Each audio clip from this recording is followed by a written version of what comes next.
마가복음 9장 1절로 3절 다 같이 한번 읽어봐요.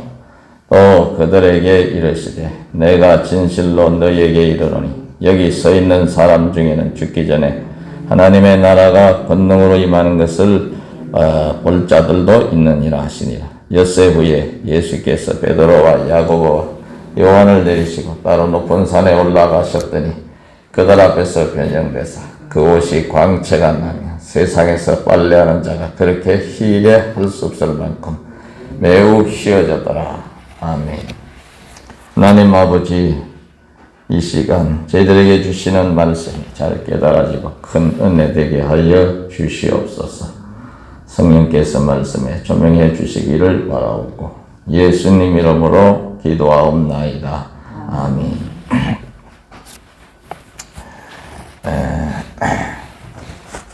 천국에 대한 것을 미리 주님이 보여주시는 한 단면을 보여주시는 내용이지요. 전에도 말씀을 우리가 상고했는데요. 예수님이 십자가 위에 고난을 받으시기 전에 높은 산에 베드로하고 야고보하고 요한이를 따로 데리고 올라가셔서 천국에 이미 가 있는 저 모세와 또 엘리야를 주님이 접견하시는 것을 보여주는 장면이 여기에 나옵니다. 모세는 우리가 잘 알다시피 예수님이 높은 산에 제자들 데리고 올라가셨을 때를 시점으로 한다면 1500년 전이고 지금으로 하면은 그러니까 2000년을 더 못하면 3500년 전에 세상을 떠난 사람이에요. 노보산에서 신명기 33장에 가서 보면 이제 나오죠.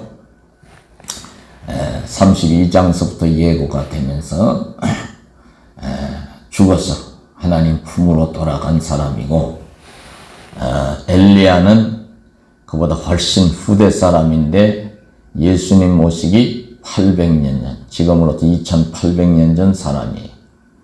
800년 전에 죽음을 보지 않고 하나님 나라로 돌아간 엘리야와 1500년 전에 죽음을 통해서 하나님 품으로 돌아간 모세와 예수님이 변화산에서 만나시는데 제자들이 베드로, 야고보, 요한인 이 세 제자들이 보는 거예요.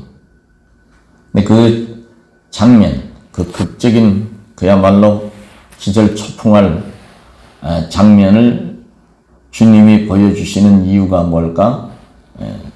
하나님의 백성은 죽어도 산다는 것. 근데 그냥 사는 게 아니고 영원히 산다는 걸 보여주시는 것이지요. 주님이 바로 그 영원의 주관자인 것을 나타내시는 거예요. 근데 이 제자들이 이걸 깨달아야 되는데 이때는 깨닫지를 못해. 나중에 가서 보면은 그 증거가 뭐냐면은 예수님이 십자가 위에 이제 고난을 받으시기 위해서 폭도들에게 끌려갈 때 다 도망가는데 베드로만 변장을 하고 몰래 따라가긴 따라가. 그러나 그 이제 신문하는 장소에서 허드렛 일 하는 심부름하는 여자아이가 이상한 사람, 낯선 사람이 하나 보이니까 싹 들여다보니까 전에 예수님 따라다니던 핵심 인물 중에 하나라는 걸 알았거든. 예, 당신도 저기 잡혀오신 분하고 같은 팀 아닙니까? 저 예수님의 제자가 아닙니까? 하고 물어볼 때에 부인을 하지요. 주님이 이미 예고하신 대로 닭 울기 전에 네가 나를 이제 3번 부인하리라. 근데 첫 번 부인하고 2번 부인하고 또 부인을 하게 되네. 그거는 뭐냐면요, 변화산에서 이미 죽어도 다시 살고 영원히 사는 것을 보여줬는데도 누굴 통해서?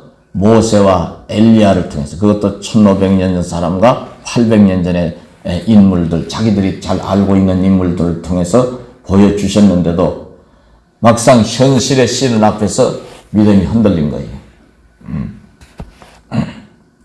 왜 믿음이 흔들렸다고? 깨닫지를 못한 거예요. 첫째는 깨달아야 되는데 깨닫지를 못하는 거예요. 예수님이 뭐 때문에 귀한 시간 내서가지고 1500년 전에 죽은 사람, 800년 전에 죽음을 보지 않고 하늘로 그대로 올라간 사람을 보여주셨겠느냐 이 말이에요. 그것도 수석 제자들이라서 보여주시는 건데, 저와 여러분도 마찬가지. 하나님이 크고 작은 체험들을 우리에게 왜 주시는가, 그 근본 목적이 뭔가, 그걸 잘 알아야 돼요. 그건 다른 게 아니에요.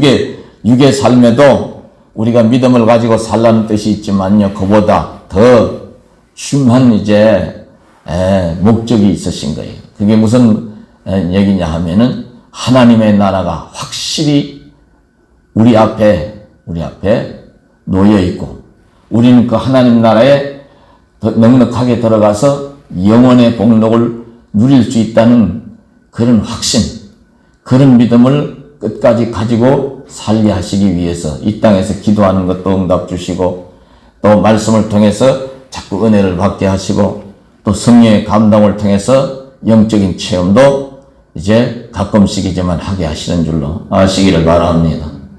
그러니까 목적은 땅에 있는 게 아니고 하나님 나라 천국에 있는 거예요. 여러분과 제가 나이가 들어갈수록, 젊은 사람도 마찬가지야.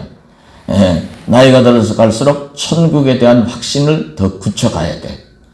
동시에 소망을 더 굳건히 가지고 소망을 더 크게 가져야 되는 줄로 아시기 바랍니다. 나이가 들어갈수록 땅의 것이 무슨 재미가 있어요? 젊을 때처럼 우리가 행세할 수가 있나? 나이가 30대에 다르고 40대에 다르고 50대에 다르고 60대 70대에 다르고 다르잖아요. 이 땅에 있는 소망은 점점점 어떻게 해요? 이제는 식어져 가는 거고, 떨어져 나가는 거예요. 그렇잖아요. 떨어져 나가는 거예요. 그런데 믿음의 확신을 가지고 천국의 소망을 점점 더 크게 가지지 않으면요, 교회를 다녀도 재미가 하나도 없구나. 사는 게 낚시 없구나.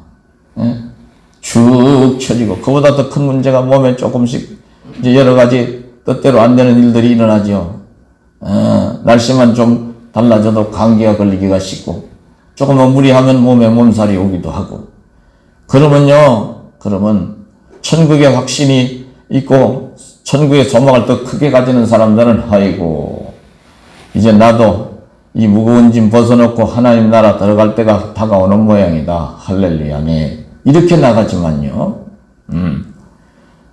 이제 믿음의 확신이 없거나 천국의 소망을 크게 가지를 못하고 땅에서 자꾸 어쩌니 땅의 것만을 누리려고 하는 사람은요, 겁이 나는 거예요. 겁이 나고, 나중에는요, 마귀가 역사하면요, 교회도 나오기가 싫어지는 거예요. 이게 속는 거예요. 다 된 밥에 재 뿌린다고 그러죠? 이제 조금만 더 인내하면서 믿음 잘 세워 나가면은 하나님 나라 넉넉히 들어가는데, 이제는 무거운 짐 벗어놓고 복록을 누리는 역사가 일어나는데, 천국 문 앞에까지 와가지고 뒤돌아서는 꼬라지가 된다 이 말이에요. 우리가 영적으로는 따라서 해봐요. 마귀에게 속지 말고, 육으로는 우리 자신이요, 땅의 것에 자꾸 목을 매려고 하지 말고 천국의 소망을 더 굳건히 가지고 크게 해나가야 될 줄로 아시기 바랍니다. 예수님이 이제 이 세 사람에게 특별히 보여주시고, 이 놀라운 사실을 가슴에 담고 다른 제자들도 붙들어주게 하고, 또 이제 복음을 전하는 데 있어 앞장서서 전하라고 이 말씀을, 이 체험을 주시는 거 아니에요. 근데 나중에라도 이제 이 베드로, 야고보, 요한이가 나중에라도 이제 회복을 하지요. 예수님이 이제 십자가 위에 죽으시고 부활하시고 승천하시는 과정에서 성령의 은혜를, 성령의 권능은 너희에게 보내줄 터인데, 너희가 성령을 체험을 하고 성령 충만을 받아서 권능을 입으면 예루살렘과 온 유대와 사마리아와 땅끝까지 이르러 내 증인이 되리라. 내 증인이 되라. 온 천하에 다니면 만민에게 복음을 전파하라. 말씀을 남기고 가신 다음에 이 베드로, 야고보, 요한이를 위시해서 다른 제자들과 그 당시에 이제 성도들, 예수님을 가까이 했던 성도들이 모여서 마가의 다락방에 모여서 열흘 동안 간절히 기도하는 가운데 성령 충만을 받게 된 다음부터는 이제 주님이 3년 반 동안 데리고 다니시면서 체험케 했던 거, 마지막으로 세 제자에게 높은 산에 올라가서, 변화산에 올라가서 천국의 실상을 모세와 엘리야를 통해 보게 하셨던 것을 더 어떻게 굳건히 붙잡게 되고, 이네들이 순교자의 반열에 설 때도 당당하게 서는 것을 볼 수가 있어요. 결국은 주님이 이 땅에 오신 목적, 최종 목적, 가장 큰 이유, 가장 큰 목적은 뭐예요? 땅의 것이 아니에요. 하나님의 나라인 줄로 아시기 바랍니다. 땅의 것은 지나가는 거잖아요. 그렇죠? 시계의 시간대 위에서. 크로노스의 시간대라고 하는데 지나가는 거예요. 그렇기 때문에 저와 여러분도 마찬가지예요. 우리는 땅의 것도 열심을 내고 살아야죠. 그렇죠? 그렇지만 하나님 영광을 위해서 그렇게 살지만 우리의 최종 목적지는 이 땅에서 무슨 서울에 있는 분당이나 또 저 강남에 있는 고급 아파트 이사가 사는 거예요? 에이그, 그래봤자 아파트고 얼마나 살 거예요? 그거 아니에요. 우리의 최종 목적지는 하나님의 나라.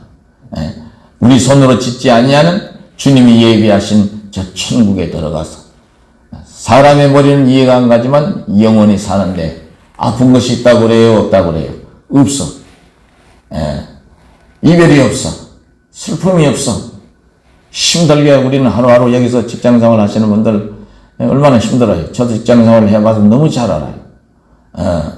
여러분과 제가 이 큰 은혜를 주신 하나님, 이 큰 은혜를 직접적으로 우리가 옷을 입듯이 확신을 가지고 살 수 있도록 구원의 은총을 입혀주신 주님께 우리는요, 세상 없어도 어떠한 상황에서도 감사하고 살아야 될 줄로 아시기 바랍니다. 우리 입에서 항상 나와야 될 첫 번째 고백에 따라서요. 주여 감사합니다. 주여 감사합니다. 주여 믿습니다. 할렐루야. 찬송하고 감사하고 증거하는 삶이 되어야 될 줄로 아시기 바랍니다. 그게 아니면 우리는 육의 것만 가지고 사는 모습을 보이면요, 그거는요, 믿음이 있는 것 같으나 믿음이 없는 거예요. 오늘도 하루를 우리가 이제 살아가는데 항상 여러분이나 저나 우리는 믿음의 사람이다. 오늘도 믿음으로 살아야 된다. 이런 마음을 가지고 고백을 하면서 한날의 삶을 믿음으로 승리하기를 주의 이름으로 축원을 드리겠습니다.